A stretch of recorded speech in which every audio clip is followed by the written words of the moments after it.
Security clearances have become a flashpoint in the federal election campaign, with Conservative leader Pierre Poilievre standing by his decision to forego vetting.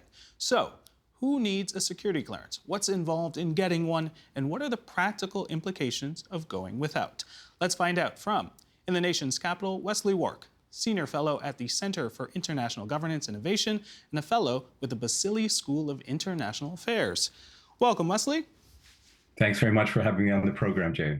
All right, let's start with the basics. What exactly is a security clearance? So a security clearance gives right of access to primarily federal civil servants, right of access to classified information. There are different levels of security clearances. They can also apply to a very select group of politicians, and they can apply, of course, to contractors who are working on classified projects. So it's a pretty wide pool of people that can require a security clearance. But as I say, the key to it is understanding that there are many different levels. And it is something that for many people, certainly working for the government or close to the government, is an absolute requirement of their job. Well, I want to pick up on that specifically about who needs to get one. We're talking about federal employees, politicians. You talked about the varying sort of degrees of clearance. Break that down for me a little bit. Sure. So the highest level clearance is now called top secret enhanced. There's a new sort of policy that was put in place in the mid 2010s to define these different levels. So at the very top, top secret enhanced.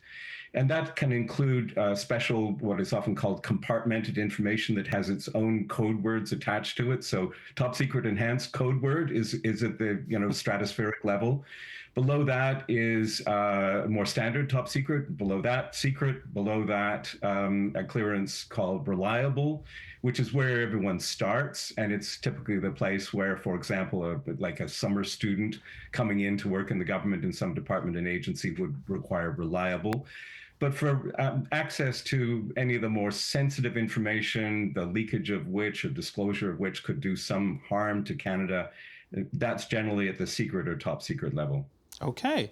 Break it down a little. What kinds of information get classified as top secret?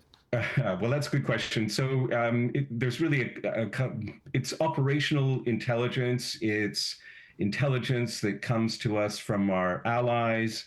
It's intelligence that comes through special channels in terms of how it's collected, perhaps signals intelligence or intelligence provided by a human informant working inside or alongside some group, say a terrorist group of interest.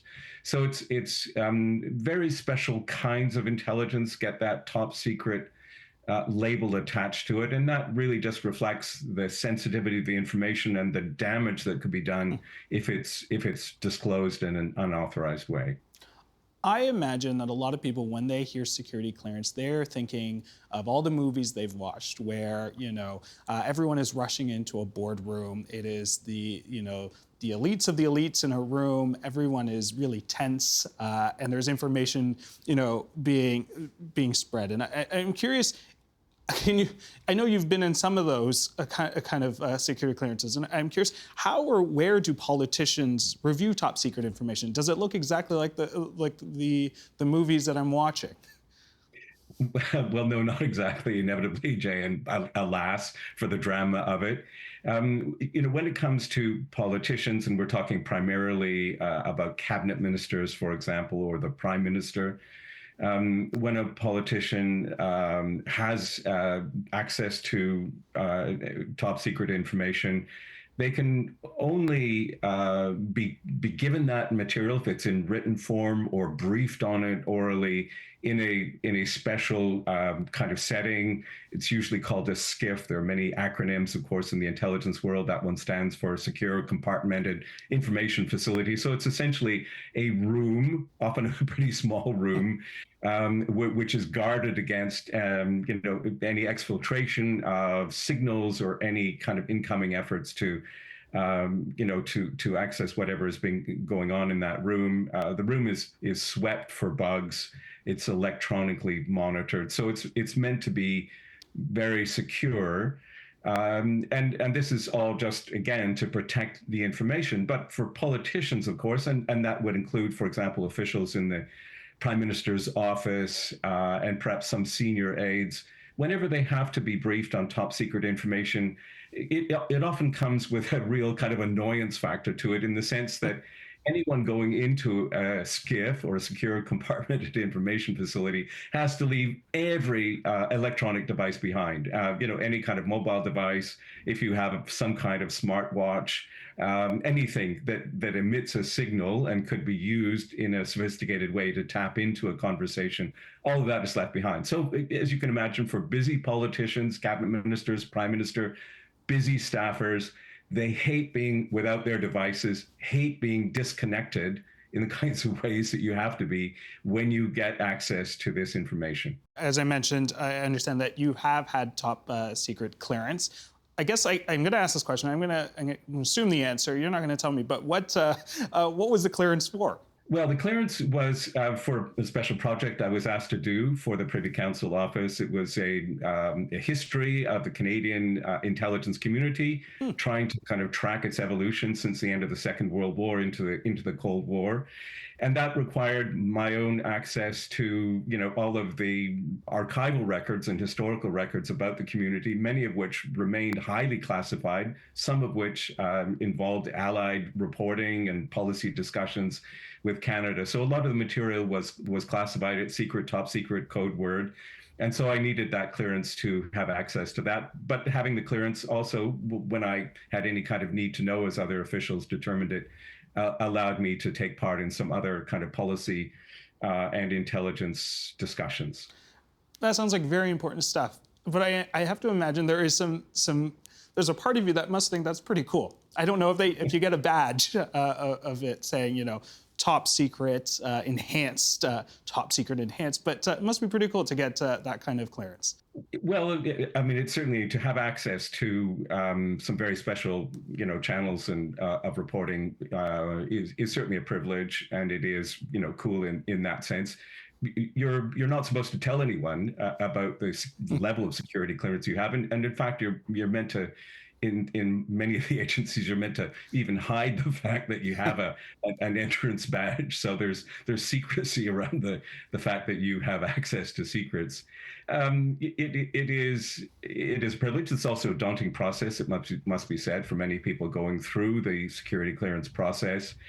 And with the revisions to the process that took place after a famous spy case in Canada, the Jeffrey Delisle case, it's now a matter of form that anyone working, for example, at any of our key intelligence collection agencies, CSIS, for example, or the Communication Security Establishment, you have to go through a polygraph exam, which was not the case when I had a top secret clearance. And I'm sure polygraph exams are particularly nerve-wracking. Right. I want to pick up on that and understand actually who is doing the actual vetting. What are they looking for specifically? And who decides whether someone passes or fails?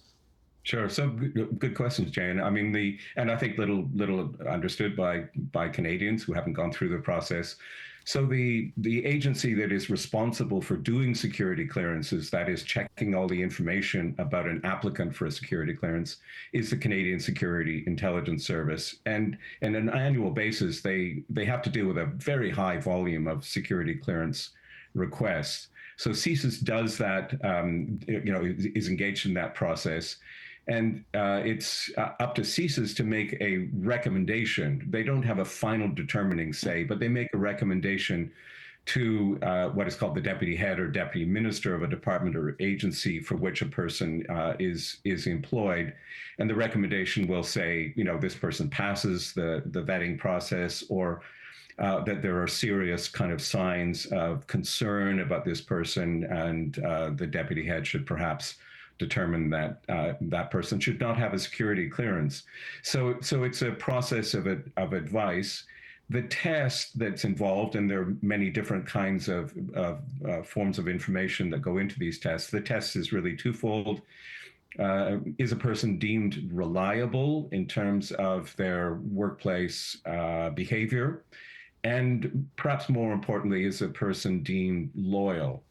And if you think about that element of the security clearance is probably pretty obvious, but loyalty would involve things like associations with foreign partners and powers that might be of concern concerning travel history, having relatives still living in authoritarian states where authoritarian state might put pressure on those relatives that would, impact on a particular individual. So loyalty is probably the key test. Reliability is really just determined, is important in the sense that they want to make sure that there aren't signs of kind of abnormal or odd behavior in a person's work past or even educational past. If we're talking about loyalty, I think there's one position in this country that a lot of people would assume is loyal to the nation. It's the Prime Minister. And I'm curious, do Prime Ministers automatically receive security clearance? The answer is more or less yes, and they go through a different process, and it's not just the prime minister; it's also anyone who's appointed as a cabinet minister.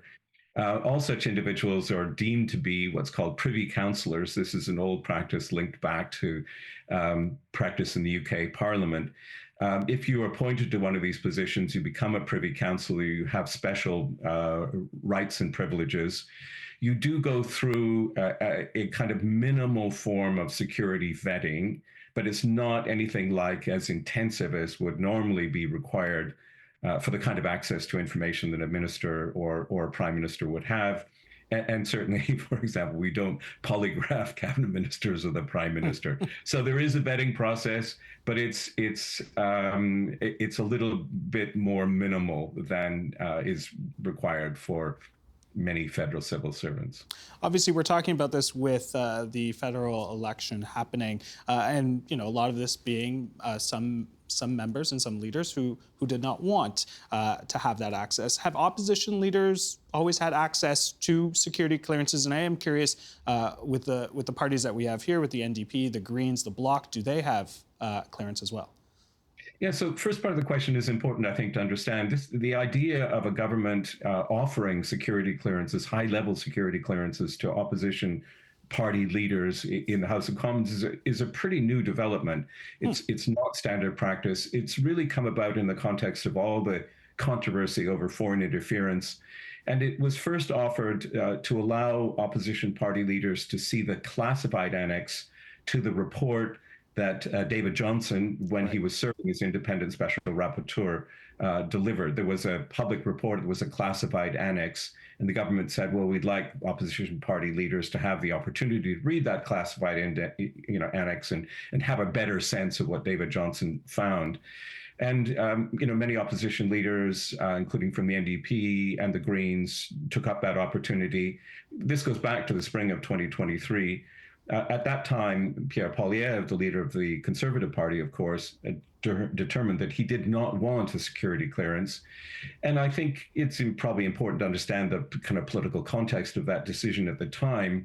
And that was that the Conservative Party in particular was adamantly opposed to the kind of process that had established the independent special rapporteur. They were really pushing for a public, or what we would understand as a judicial inquiry, which ultimately came about. So I think there was a kind of political reason in the moment for Pierre Poilievre to refuse that security clearance.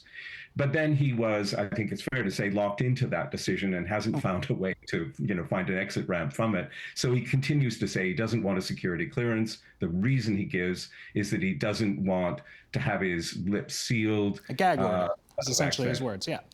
Yeah, because of this access to classified information. I'm curious, on that note, do you find the rationale persuasive enough? I know, as you mentioned, a little politicized, but him calling it a gag order? Yeah, I don't find it persuasive at all. Let me be very frank about that. And I think that's a view shared by many people who have had security clearances and been involved in policymaking with national security or intelligence implications. And the reason why I say it's not persuasive is that one has to make a distinction between the absolute requirement for anyone with a high-level security clearance receiving classified information. You have, of course, to protect that information. You can't divulge its details. But that's a very different thing from saying you can't learn from the access to briefings or documents that you might have with a security clearance. And the learning piece is the important piece, I think. It's not the details. but it's a learning piece. And from the perspective of any major opposition party, I think there is a real need in this day and age of geopolitical threats and domestic threats and foreign interference threats and so on for any opposition party leader who wants to fashion an independent policy stance around these issues, wants to make sure that his own caucus maintains its integrity, against various kinds of threats. Very important to understand the threat environment, and that's what a security clearance can give you. Of course, your lips are sealed about the details, but your mind is not sealed from learning and applying those lessons to your own policy platforms and to your own leadership. Wesley, I think we're going to leave it there. Thank you so much. That was really, really informative stuff. Really appreciate it. My pleasure. Thanks so much, Jane.